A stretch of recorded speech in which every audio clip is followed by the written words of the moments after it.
This is my speech presentation for prison reform. My name is James Bolden, and I am here with three guests that will now introduce themselves. I'm Rochelle King. Naomi Israel. I'm Stephanie Bolden.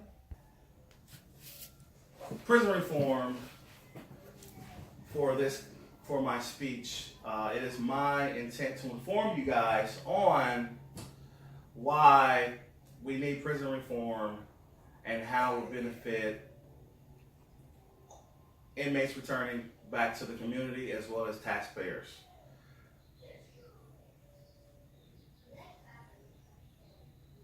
Reform is recognizing the right of all people to equal treatment under the law, and for the criminal justice system under the law to put or change into an improved form or condition, and to remove all faults and abuses by prevention, restitution, forced labor, and for profits for the prison industrial complex. What we do know. According to the Bureau of Justice Statistics, 1.5 million prisoners are incarcerated in the United States. The United States holds first place in maximum number of inmates incarcerated. 650,000 ex-offenders are released, and out of that number, a third return to the prison system every year. Also, it's notable that taxpayers also pay roughly $304 million each year for criminals being incarcerated, but there's nothing preventing offenders from committing the same crime in the future and returning back to prison. America has more people in prison and jail, an estimated 2.2 million people, than any other country in the world. We are growing 3 times as fast at incarcerating people than the national population alone.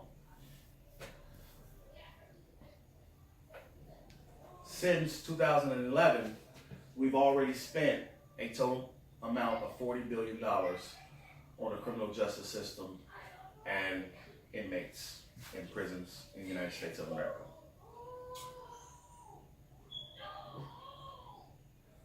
Current reforms that are in the works are GD programs, medical insurance, religious services. But these are just the meat and potatoes of the system, meaning that most of these programs are for the inmates inside of the institution, but does nothing for them returning to society.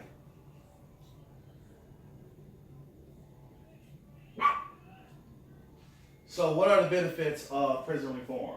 By analyzing the trends of many ethnic backgrounds, statistics, age groups, and identifying many of their needs to what led them to prison in the first place, what we need to do is create a highly tested, go back that way, an effective mandatory program that addresses the individual inmate needed. We can possibly prevent criminal activity in the future, or specifically by the inmate alone.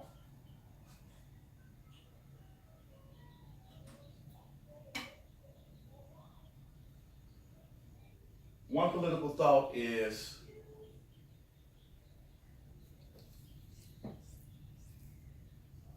the honest and hardworking are being elbowed out of the way by criminals, said K. Bailey Hutchison, a Republican of Texas, who sponsored the ban.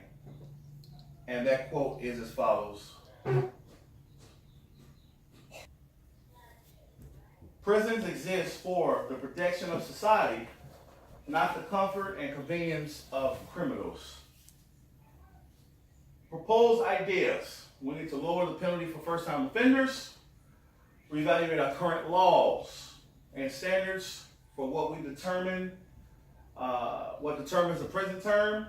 Criminals should participate in mandatory reform programs that addresses the needs of individuals, provide mandatory after-release programs to help former prisoners find and maintain jobs, maintain housing, learn money management and financial skills, and be given opportunities to start over with a fresh slate and not continue to be involved in criminal activity. In conclusion, prison reform calls for changes to the prison system to better equip inmates to re-enter society. These policy changes enjoy widespread support. A recent poll conducted by the MacArthur Foundation found that the majority of Americans think jails should, in fact, provide treatment and rehabilitation.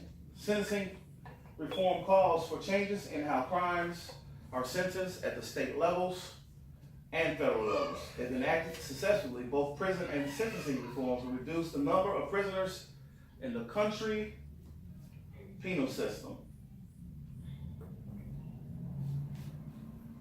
This year, 600,000 inmates will be released from prison back into society. We know from long experience that if they can't find work or a home or help, they're much more likely to commit the same crimes and return to prison. America is the land of the second chance, and when the gates of the prison open, the path ahead should lead to a better life. President George W. Bush, State of the Union Address, 2004. Rochelle King, great presentation of this reform. Naomi Israel, good job. Stephanie Bolden, you did a great job. Oh, thank Great you. presentation.